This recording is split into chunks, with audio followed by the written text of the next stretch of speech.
points or contents. First topic is a construction project. Second is a phases of construction project.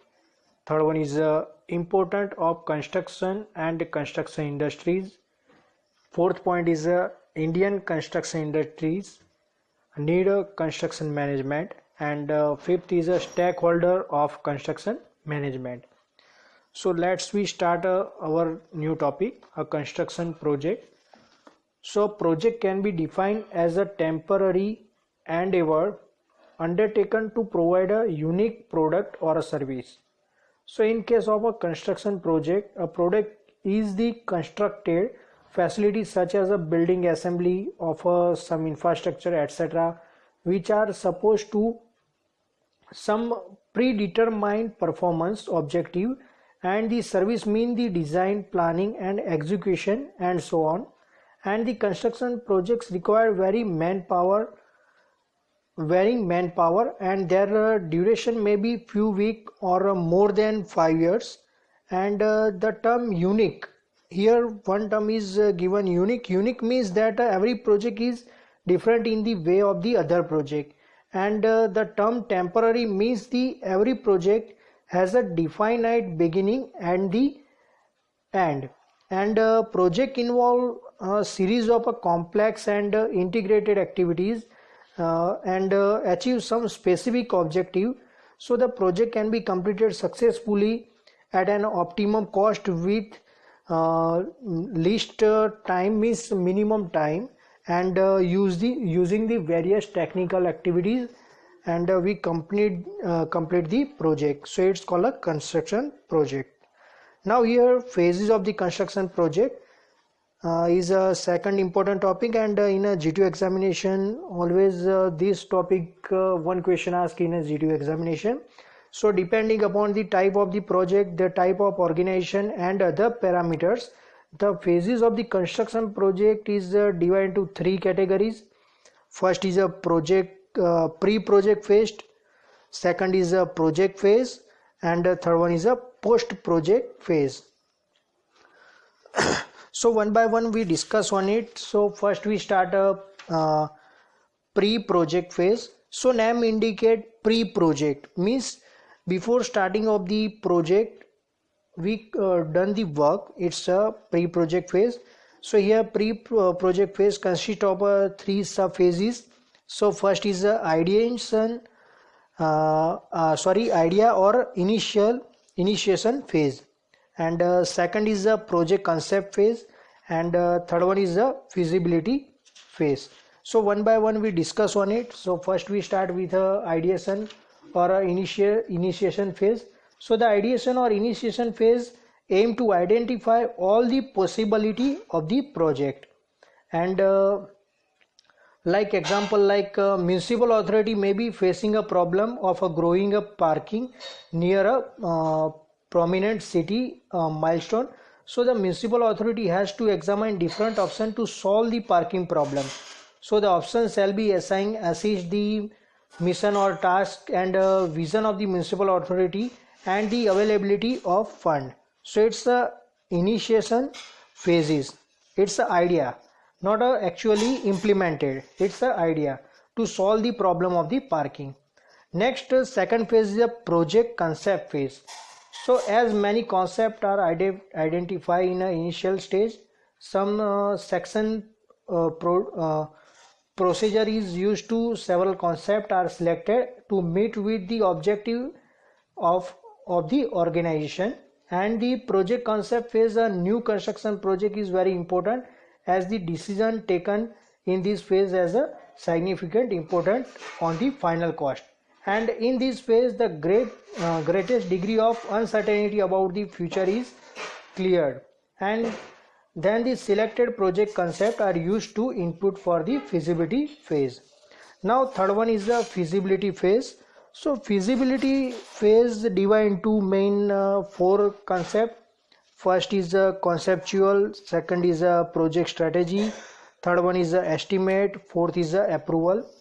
So we start with first is a conceptual. So for the selected project concept, the preliminary process diagram and the layout are prepared, and design basis and design brief are also formulated. And second is the project strategy.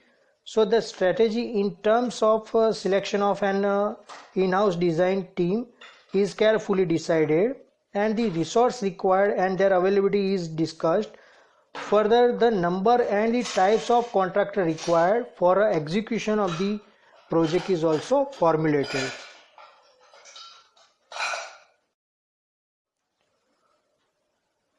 Third point is a estimate. So a preliminary estimate is to prepare with a reasonable accuracy by first breaking down the project into work elements or work part, etc. So the estimates may be prepared for each of the work package using the established historical database and the resource estimated for each of the work packages. Now fourth one point for the feasibility phase is a approval. So approval consists of a financial evaluation, identifying details of a funding and their timing, capital or revenue, etc., and basis evaluation of a different options. Now here second point is the project phases. So the project phase is also considered as a project implementation phase, project recognition phase, or a project materialization phase. So it can be broken into the total 5 phases.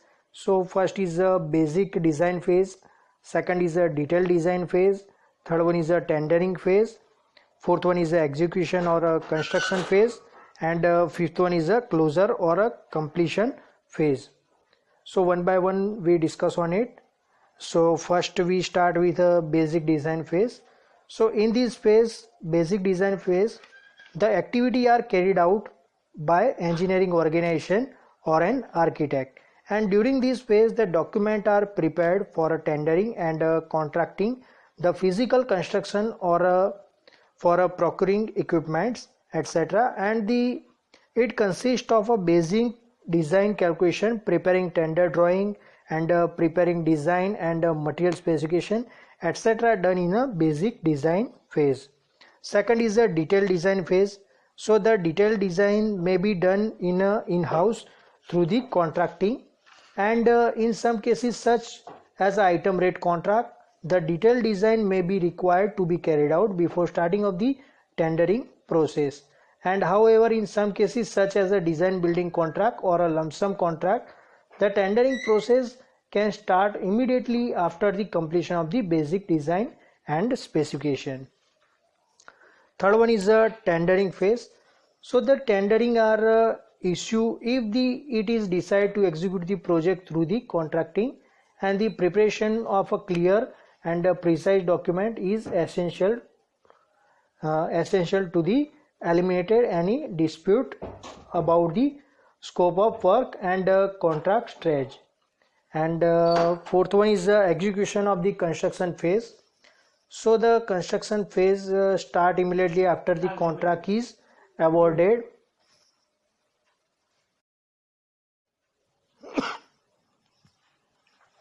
In case where the detailed drawing and the design were not available as a part of the tender document, so the contractor proceed with the preparation of detailed design and drawing and follow it up with construction. And in some cases preparation of a detailed design and construction may be processed simultaneously for a design and construction. Now fourth one is a closure or a completion phase. So in a closure or completion phase, in this phase the major equipment are tested and commissioned, and constructed facilities totally in handover to the client for a use. So the client issue approval of a work and completion certificate after all the works has been checked and founded in to be in order. Now third is a post project phase. So here in a post project phase, in this phase the responsibility of the materialization deliverable is transferred from the engineer and the architect and the general contractor to the owner. So here the post project phase can be discussed or divided into two parts. First is a utilization phase and second is a close down phase. So in a utilization phase, the client and end user make use the finish the project, and the performance of the constructed facility is mentioned at the regular interval, and maintenance at regular interval is performed. And second phase is a close down phase. So once the project has lived its intended life, it is dismantled and disposed of. So the entire cycle explained under the different phases is prepared. Now next topic is the importance of the construction industries. So the construction industry is an integral part of the infrastructure such as houses, offices, townships, school, hospital, urban infrastructure like water supply, sanitation, highway, ports, railway, airports, power station, irrigation, industrial infrastructure, and so on. So the importance of the construction can be measured from the fact that the construction of a certain infrastructure project may be high as a 60 to 80% of the project cost, and the construction is recognized as the basic input for the socio-economic development and in general sustainable employment, and it is employ not only engineer, manager and skilled worker but also unskilled male and female worker for a rural and urban area. So here the multiplying factor between the growth rate and construction growth rate, GDP has been range of the 1.5 to 1.6 in construction industries, and the construction products such as a building, road, power plant having a long life when compared to the product of the other industry.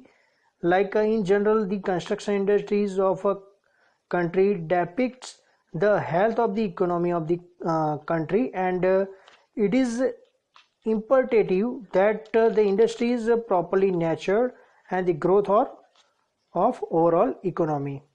Now in the next topic, need of the construction in management. So why construction management is required?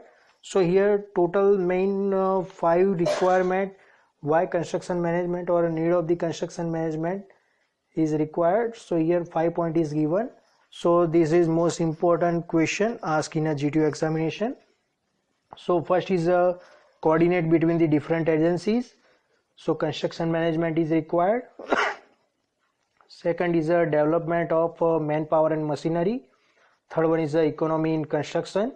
Fourth one is the speed of the construction, and fifth one is quality control of a material and workmanship.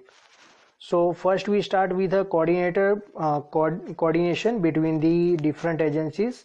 So to make the construction management effective, it is required to coordinate between the various agencies engaged during the construction and the organization the input in an effective way to maximize the output at a minimum cost. So here main benefit is that so we input the minimum and we got the output maximum with a minimum cost. So second is the development of manpower and machinery. So the project management aim to coordinate and the organize sufficient efficient manpower and machinery. Also new tools of management such as a bar chart, critical path method means CPM, program evaluation review technique means PERT are used for the planning and mentoring the construction activities. So we develop or prepare a bar chart or CPM and PERT chart to planning and mentoring of the construction activity. Now third one is the economy in construction. So the construction management also work out the best alternative to get the best product or result at a minimum cost. And fifth one is the speed of the construction. So for the speed of the construction, the project management is needed as it gives the best alternative to complete the project in optimum time and cost using the least management technique. Now sixth one is a quality control of material and workmanship. So to quality control of the material and workmanship, the project management is required. So here quality control, quality check is compulsory required in a construction industries. So here in a construction management, quality control of the material and workmanship is done by the construction management. Now next is a stakeholder of the construction management. So here there are total 6 stakeholders is there. First is the architect, second is the owner, third one is the contractor, fourth one is the engineer or consultant, fifth one is a subcontractor or supplier or vendor, and sixth one is a lawyer or a insurer. So this topic we discuss in a next lecture.